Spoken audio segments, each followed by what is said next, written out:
Y hola, ¿qué tal amigos? ¿Cómo están? Espero que se encuentren muy bien. Mi nombre es Aarón Huerta Gutiérrez, soy alumno de séptimo semestre de Medicina en la Universidad Veracruzana y esto es Tu Colega Ambata. Y bueno amigos, el día de hoy vamos a hablar sobre este tema, la historia clínica ginecológica, y en este video también les traigo la anamnesis más la exploración.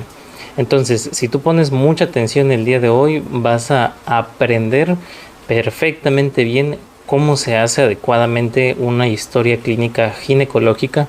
No es muy complicado, es bastante sencillo. Todo esto está dentro de la norma general sobre la historia clínica. Entonces, la verdad es que dependiendo mucho del área en el que tú te encuentres dentro de un hospital, la historia clínica pues se le anexa un poco más y se indaga un poco más referente a el área en el que estás. Así que eso es muy importante, por eso justamente está este video que es específico de ginecología, y también anexo un pedacito un poco más sobre la exploración. Ahorita vamos a ver por qué, de dónde estoy sacando toda esta información, y eso es muy importante que lo sepas. Todo esto lo estoy sacando de este libro, este PDF, que es del Instituto Mexicano del Seguro Social, donde hablan acerca de actualidades en ginecología y obstetricia, y hay una cantidad inmensa de temas. Si no me equivoco es del 2024, 2023, 22 me parece. Está bastante actualizado y pues ahí puedes encontrar gran cantidad de la información que vamos a ver el día de hoy. Aquí está el enlace por si lo quieres ir a descargar, a revisar. La verdad te lo recomiendo mucho. Y también lo estoy usando este libro de propedéutica y semiología, teoría y práctica. También te lo recomiendo muchísimo, porque pues hay cosas muy esenciales de cómo se hace una correcta exploración, así que ahí puedes visitarlo en más a detalle. Muy bien, sin más que decir, vamos a avanzar.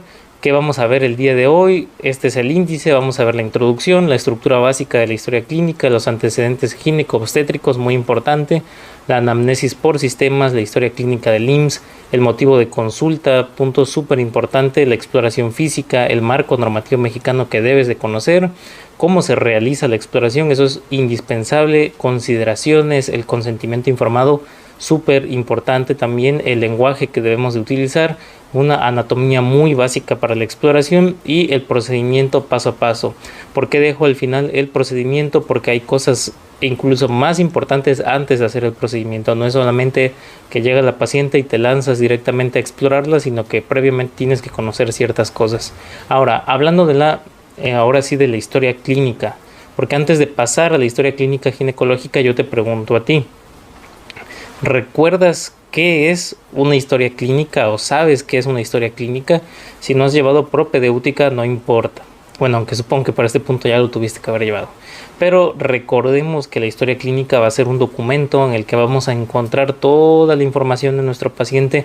Es un documento que se exige por ley y vamos a encontrar gran parte de la información relacionada a nuestro paciente, como puede ser el ambiente en el que él se encuentra, signos y síntomas, cosas que pueden llegar a influir en la enfermedad de nuestro paciente. Entonces todo esto va a ayudar al médico a que llegue a una buena conclusión diagnóstica. Así que ya seas tú el que realiza la historia clínica para otro médico o tú seas el médico que está realizando la historia clínica, pues es muy importante que lo hagas. ¿Por qué? Porque las fuentes de información nos dicen que la historia clínica esencialmente se va a dividir en dos: en una anamnesis, que es el interrogatorio, y en una exploración física. Pero ¿qué importancia tiene esto? Y es que del 70 al 80% del diagnóstico está dentro del interrogatorio. Entonces, si tú haces un mal interrogatorio, pierdes gran parte de toda esa información útil para llegar al correcto diagnóstico. Por eso, antes que el diagnóstico, esto es mucho más importante. Por eso debemos de enfocarnos en hacer una buena anamnesis y también una buena exploración, ¿verdad? Entonces, ¿qué nos dice la NOM del 2012 referente a la historia clínica? Bueno, esta norma, lo más básico que les quise traer el día de hoy, porque es un poquito más largo, pero esto es lo más importante, resumido en 5 puntos, deberá de contener el interrogatorio. donde vamos a encontrar la ficha de identificación, el motivo de consulta, los antecedentes heredofamiliares, antecedentes personales tanto patológicos como no patológicos, antecedentes gineco-obstétricos, interrogatorio por aparatos y sistemas. Recordemos que esta parte de los antecedentes y el interrogatorio puede variar un poco, depende, ¿verdad? Por ejemplo, si es un pediátrico, pues no le vas a hacer gineco-obstétricos al pediátrico. Entonces, pues varía un poco dependiendo del paciente, pero bueno, nosotros justamente en esta parte de anamnesis vamos a centrarnos en ese espacio específico que son los antecedentes gineco-obstétricos, que luego vamos a poder encontrar que se abrevian como AGO. Y en la exploración física, habitus exterior, signos vitales, datos de cabeza, cuello, tórax, abdomen, miembros y genitales. Que hablando de la exploración física, pues justamente nosotros nos vamos a centrar en ese espacio específico, en la exploración de los genitales. Y bueno, resultados previos y actuales de estudio de laboratorio, la terapéutica que se empleó, los resultados que se obtuvieron, el diagnóstico o problemas clínicos. Y a todo esto pues se le anexan las historias de evolución, la nota de ingreso, la nota de egreso, etcétera, etcétera, etcétera, ¿verdad? Pero bueno, eso ya es tema aparte. Muy bien. Ahora, para esta presentación, como les dije, nos vamos a centrar en los antecedentes gineco-obstétricos y qué componentes integran a los antecedentes gineco-obstétricos. Primero, la historia menstrual. Esto es un punto muy importante donde vamos a preguntar la edad de la menarca, el ritmo, el ciclo, el flujo, la duración, la sintomatología de la menstruación, la fecha de última menstruación, la menopausia, el climaterio. Todo esto es importante para llegar a una conclusión diagnóstica. También vamos en parte de la historia gineco-obstétrica, vamos a preguntar sobre el IPSA, el inicio de la vida sexual activa, número de parejas, número de gestas, partos, cesáreas, abortos, anomalías durante y después del embarazo, fecha de última citología y mamografía, infecciones de transmisión sexual, métodos anticonceptivos y preferencias sexuales y vida sexual actual. Todo esto, digamos que estos son generalidades. Si quisiéramos profundizar más, yo te recomiendo leer el libro de semiología, porque hay ciertas estrategias para que tú preguntes y te acerques al paciente para preguntar sobre ciertas cosas.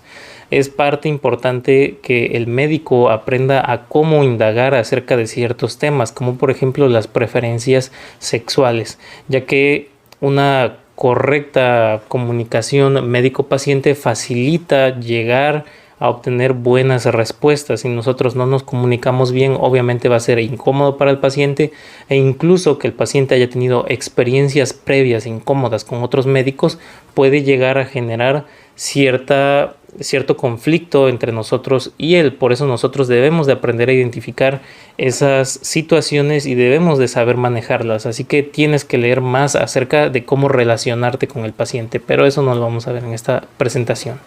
Ahora bien, cuando pasamos a la anamnesis o bueno, interrogatorio también por sistemas, vamos a pasar por las mamas, por el aparato urinario y por los genitales. En las mamas, que vamos a buscar bultos, dolor, molestias, secreciones a través del pezón y si nuestra paciente conoce de medidas de autoexploración. En el urinario vamos a preguntar frecuencia de la micción, poliuria, nicturia, poliaquiuria, disuria, hematuria, infección de vías urinarias, dolor en flancos, goteo. Referente a los genitales femeninos, vamos a preguntar todo lo que acabamos de ver de antecedentes, es decir, cómo es la menstruación, si es regular, si no es regular, etcétera. Todo lo que acabamos de ver ahorita, el flujo, a esto le vamos a analizar el flujo, si hay picor, si hay lesiones, si hay bultos, si hay enfermedades de transmisión sexual y si hay preocupación por VIH. Y ahora mira, esta es la historia clínica del IMSS. Si tú te fijas aquí en la historia clínica del IMSS viene todo lo que acabamos más o menos de mencionar: antecedentes familiares, diabetes, hipertensión, personales no patológicos, referente a la familia, ocupación, escolaridad, patológicos, y aquí viene el área de gineco-obstétricos, ¿ok? Puedes ver que se pregunta el número de embarazos, partos, abortos, así que dentro de la historia clínica del IMSS viene justamente lo que acabamos de ver, que es el área que nos interesa a nosotros. Muy bien. Ahora, punto importante, el motivo de consulta. Y es que nosotros tenemos que saber cómo redactar un buen motivo de consulta. Y estos 7 puntos yo te los quiero dejar, te los debes de aprender, es muy importante que te los aprendas. Y es que, ¿qué se debe de preguntar para realizar un adecuado principio y evolución del padecimiento actual? Entonces, ¿qué debes de preguntar tú? Tú debes de preguntar en base a el signo que se está manifestando o lo que tú estás viendo que hay en el paciente. Debes de preguntar la localización, es decir, dónde ocurre, se está irradiando o no se está irradiando, la calidad, en qué consiste, la cantidad o intensidad, es decir, qué intensidad tiene, el tiempo, cuándo empezó o empieza, cuánto está durando, cuántas veces ocurre al día, a la semana, al mes, eso es muy importante. El entorno, qué factores ambientales o actividades emocionales o circunstancias pueden atribuir. Por ejemplo, si tu paciente te está diciendo que tiene un dolor en el flanco izquierdo y te dice que generalmente se le agrava cuando se estresa, pues no sé, puede ser algo fisiológico de un reflejo de lucha y huida. Entonces todo eso es muy importante, factores que hagan que remita el signo o que lo agraven, es decir, hay algo que mejore o empeore el resultado, manifestaciones asociadas, como por ejemplo si ha notado que se relaciona con otro dolor.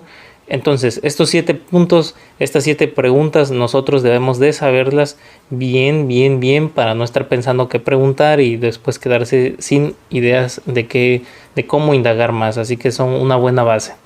También es muy importante realizar preguntas dirigidas según los problemas que nuestra paciente haya señalado, ¿verdad?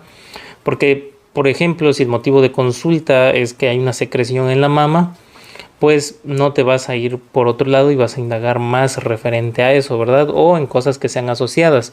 Entonces tú preguntarías desde cuándo ocurre, cuándo fue su última mamografía, de qué color es la secreción, por ejemplo. Y con el flujo vaginal sería picor, hay mal olor, hay dispareunia. Y con la incontinencia urinaria es de esfuerzo, es de urgencia, es nocturna, es mixta. Entonces es importante que recuerdes que hay que hacer preguntas dirigidas. Ahora, en la exploración física, una vez nosotros hicimos nuestra adecuada anamnesis, hay 3 preguntas que yo quiero tocar en este video, y es ¿cuándo se realiza la exploración física? Porque es importante que sepas cómo se hace, pero también es muy importante que sepas cuándo se debe de realizar. ¿Qué consideraciones debes de tener antes de hacer una exploración física? Y por último, ¿cómo se hace la exploración física? Porque todos quieren saber cómo se hace, pero muy pocos quieren saber lo que viene antes de hacerla, y eso es importante antes de que llegues al momento de todo esto.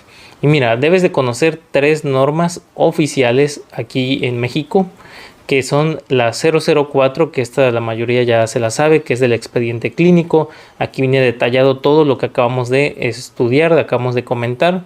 Y tenemos también la 047. La 047 es para la atención a la salud del grupo de 10 a 19 años de edad. En esta vamos a encontrar el protocolo específico para menores de edad y la confidencialidad y el derecho al acompañamiento. Vamos a ver un ejemplo. Y también tenemos la 046, que es sobre violencia familiar, sexual y contra las mujeres. Es decir, cómo debemos de hacer un trato digno, cómo vamos a ser empáticos y la perspectiva de género y la prohibición de conductas que puedan incomodar a la mujer. Muy importante, estas 3 normas son las 3 normas que rigen a la exploración física médica en ginecología. Ahora, ¿cuándo se va a realizar la exploración ginecológica? ¿Cuándo? Acuérdate, si te lo preguntan, se lleva a cabo bajo 3 situaciones. Preventivo, es decir, que vayamos a hacer un Papa Nicolau o que se vaya a realizar una exploración mamaria. Como método diagnóstico, es decir, que en tu anamnesis tú detectaste que la paciente está reportando síntomas específicos, como dolor pélvico, que haya un sangrado normal, que haya un dolor en la mama, que sienta que hay una masa. Entonces ya tú procedes a hacer la exploración. Entonces es mediante diagnóstico. Y por último, planificación familiar, es decir, previo a colocar métodos anticonceptivos. Entonces, si no es por alguna de estas 3 razones, pues no aplica una exploración ginecológica, ¿verdad? No es algo que vas a realizar así nada más a la y se va. Consideraciones importantes. Esto lo tienes que saber, y es que cómo se hace para menores de edad y cómo se hace para mujeres adultas. Primero que nada, ya sea una mujer adulta o una menor de edad, todo lo que vamos a decir ahorita aplica tanto para si el médico es hombre o es mujer, ¿ok? Esto no porque sea un médico mujer no va a aplicar, ¿ok? Aplica para los dos. Bueno, con menores de edad se debe de hacer siempre, siempre, siempre bajo la presencia del padre, de la madre, del tutor. Y si la menor solicita, como lo podemos ver en esta imagen, si la menor solicita que la entrevista sea a solas con ella, se concede, pero al final tú no te vas a quedar sola, sino que siempre debe de haber generalmente un personal de enfermería y normalmente va a ser mujer, ¿ok? Y solamente así. En esta imagen puedes ver que en el interrogatorio la menor solicitó quedarse sola, entonces su madre salió y ya nosotros nos quedamos en la consulta, en el interrogatorio. Pero cuando ya es el examen físico es obligatorio que esté el tutor o testigo del personal de salud, ¿ok? Y con las mujeres adultas, también con los menores de edad, se solicita privacidad en el área de exploración. Y también se recomienda que esté un personal de enfermería. Normalmente en las áreas de ginecología o donde se realiza la exploración suele haber este tipo de cortinas o una separación. Entonces del otro lado se queda el familiar y pues ahí está escuchando o está cerca, ¿ok? Muy bien, recuerda esto, muy importante. Ahora, el consentimiento informado. El consentimiento informado es un documento que también es obligatorio, viene en la norma del expediente clínico. Debe de venir el nombre de la institución, debe de venir el título explícito, por ejemplo, consentimiento informado para exploración ginecológica de tal y tal y tal, en base a tal y tal y tal. Debe, o toma de Papa Nicolau, etc. También viene que venir descrita claramente el procedimiento que tú vas a hacer, los objetivos que buscas con ese procedimiento, qué beneficios y qué riesgos también se esperan y que el paciente lo sabe. El nombre completo y la firma del médico que proporciona la información y el nombre completo de la y firma de dos testigos. Muy bien, ahora el lenguaje que debemos de manejar, qué palabras debemos usar y cuáles no. De forma corta podríamos resumir que necesitas utilizar un lenguaje estrictamente profesional. Debe ser un lenguaje clínico o un lenguaje neutro y sumamente respetuoso con la paciente. Tú tienes que acordarte que antes de hacer cualquier cosa, tú un segundo antes se lo tienes que informar a la paciente. Un segundo antes de realizar cualquier acción se lo tienes que informar, ¿ok? No se lo informes durante el momento que lo estás haciendo. ¿Qué palabras debes de decir? Debes de decir, voy a realizar una exploración, voy a realizarle una exploración. No debes de decir, la voy a tocar, ¿ok? Debes de decir vulva, labios mayores, hablar con un lenguaje clínico, técnico, médico, y no decir la colita, tus partecitas, tu cosita allá abajo, o decir ponte flojita, ábrete bien. Ese tipo de palabras no. Debemos de hablar de usted, debemos de explicar cada paso. Debes de decir voy a realizar una palpación en su abdomen, no, le voy a tocar su panza, no, eso no. Entonces, esto es muy importante y debemos de evitar realizar comentarios referentes al cuerpo, referentes a la depilación, al olor o a la actividad sexual de la paciente. Como por ejemplo decir, ay, tan jovencita y ya con vida sexual activa. Ese tipo de comentarios no se deben de realizar. Ahora pasando a la anatomía básica, simplemente debes de recordar, de saber de forma cortita y rápida, no me voy a extender mucho en esto, que los genitales femeninos pues involucran partes internas y partes externas. Supongo que esto ya lo sabrás. De forma externa, cosas que tú debes de evaluar es el clítoris, los labios mayores, los labios menores, el orificio vaginal, el perineo, el ano, el monte de Venus, el orificio de la uretra. Debes de evaluar la coloración, la forma, debes de evaluar también las glándulas, debes de saber ubicarlas como las glándulas de Bartolino porque pueden formar quistes. Entonces todas estas formaciones de masas, todo esto tú lo debes de evaluar en exploración. Y las partes internas pues son los ovarios, la vagina, el cérvix, el cuello uterino, las trompas de falopio y el endometrio. Esto ya se evaluaría con el espéculo. Y también dentro de lo que son el aparato genital femenino vienen las mamas. Simplemente las mamas no es muy complicado de recordar, simplemente saber que tiene una cadena de ganglios linfáticos y que vamos a tener lóbulos y lobulillos. Es muy normal encontrar quistes en las mamas. Es importante saber diferenciarlos, si son duros, blandos, si se desplazan, si no se desplazan, si generan dolor, si no generan dolor, y también conocer acerca de los tipos de secreciones que pueden salir de la mama, y esto relacionado con la edad de la paciente y el punto de su vida en el que se encuentra. Eso es muy importante, pero eso es tema de patología. Ahora sí, ¿cómo se hace procedimiento paso a paso de la exploración?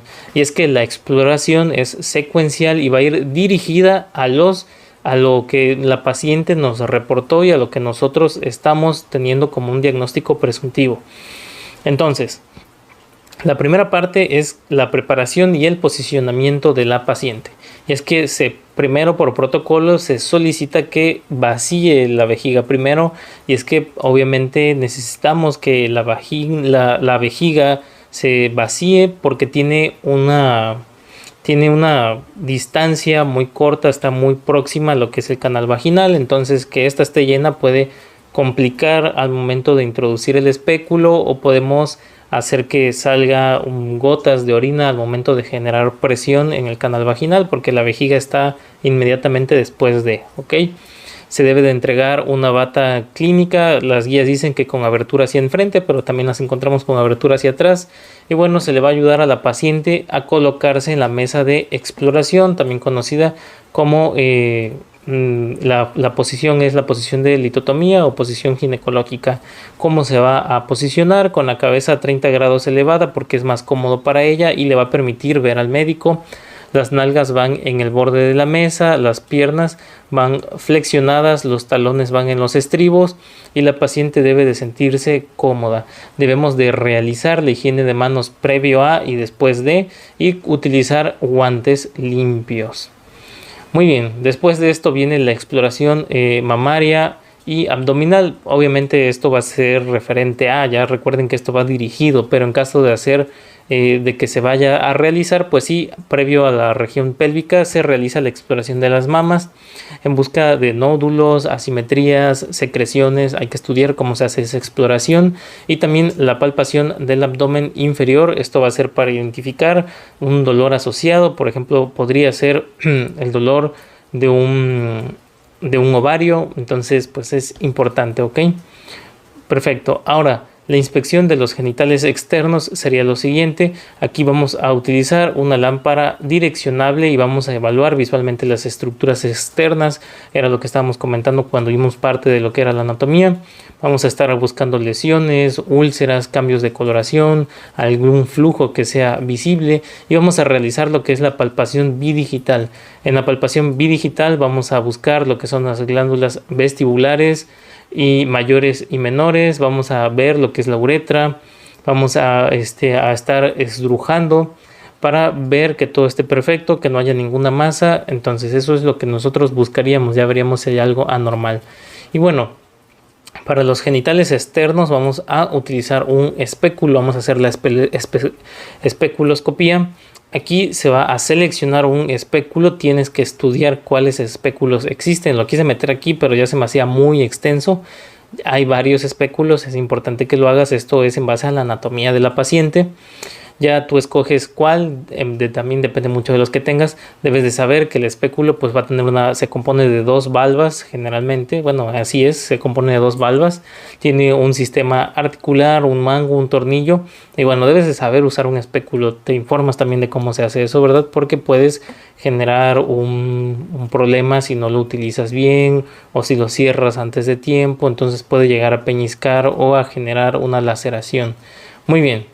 ¿Cómo se hace? Pues vamos a introducir el espéculo de forma horizontal, con el mango horizontal cerrado dentro de la vagina, en una dirección céfalo-posterior, lubricado con agua o gel hidrosoluble. Hay que tener cuidado de introducirlo raspando la cara anterior, porque puede llegar a causar molestia. Ya una vez dentro se va a rotar 90 grados en el canal vaginal. Lo vamos a rotar y vamos a abrirlo suavemente para poder visualizar las paredes vaginales y el cuello uterino.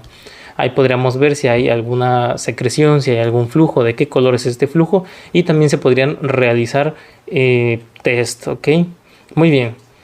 Y ya para retraer el espéculo, pues hay un video, ahorita se los voy a poner, ¿ok? Si no, después lo pueden buscar igual, porque eso es algo un poquito más extenso que también tienen que revisar. Ahora bien, ¿cómo vamos a inspeccionar los genitales internos? Para los genitales internos con la paciente en posición ginecológica o de litotomía vamos a utilizar guantes, vamos a utilizar los dedos índice y medio previamente lubricados y vamos a introducirlos en la vagina mientras se coloca otra mano sobre el abdomen bajo de la paciente, y esto nos va a permitir palpar el útero. Entonces vamos a estar generando una presión coordinada con una mano y con la otra, y esto nos va a permitir sentir la forma, la posición, la movilidad y si hay presencia de dolor. Esto es muy similar a cómo se realiza, o más o menos parecido a un tacto vaginal cuando hay una mujer en labor de parto, cuando va a entrar a labor. Entonces, cosas importantes que quiero mencionar acerca del tacto. Ya sabemos que el tacto no es para todas las pacientes, el tacto es cuando se amerita realizar un tacto, ¿verdad? Y un punto muy importante, un punto de buena práctica que mencionan las guías, es la forma en la que se van a introducir los dedos. Y es que he visto varios videos en los que tal vez pues se les va por una u otra razón, y al momento de introducirlos, una forma generalmente es abrir los labios mayores e introducir los dos dedos, de tal forma que hay que evitar el contacto o generar un puente entre la región anal y la vagina. Hay que evitar este puente porque podría generar una infección. Quiero que vean cómo aquí en esta imagen, aquí está bien hecho en esta imagen, estos dedos, porque hay gente que suele girar la mano de tal forma que este dedo queda aquí abajo, entonces eso hay que evitarlo. Hay que ver bien cómo se realiza, ¿ok? Aquí están estos videos, ahí pueden ver los nombres, recomiendo que los vayan a ver, ahorita no los vamos a ver para no hacer más largo el video, pero vayan a verlos, para que son cortitos, son como de 2 minutos cada uno. Y muy bien, ahora sí, ya prácticamente el video ya casi llega a su fin. Este es un caso clínico. Si te quieres quedar, pues quédate, va a ser bastante interesante. Vamos a meter un poquito de lo que acabamos de ver. Mira, tenemos una mujer de 26 años con dolor abdominal agudo en la fosa ilíaca derecha. Entonces, esto ya para muchos podría ir siendo tal vez una apendicitis, ¿verdad?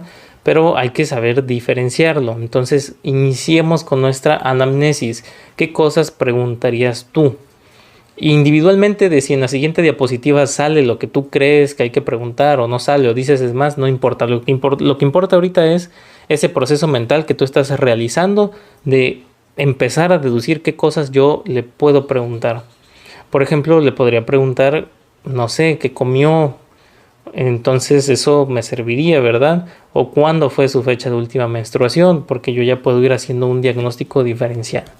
Entonces, interrogamos dieta. Nos dice que comió alimentos grasos hace 4 horas y no refiere náuseas ni vómito. Entonces, una apendicitis o un problema biliar, pues sí podría presentar náuseas, vómito, es bastante común, pero aquí no lo está presentando, entonces ya puedo ir descartando un poco eso. No al 100%, pero ya lo puedo ir quitando. Y con la fecha de última menstruación dice que fue hace 6 semanas, tiene vida sexual activa y no tiene protección. Interesante. Ahora, con estos datos, ¿qué explorarías tú? Pregunta interesante, ¿no? ¿Qué explorarías? ¿Harías un tacto? ¿Utilizarías el espéculo? ¿Explorarías el abdomen?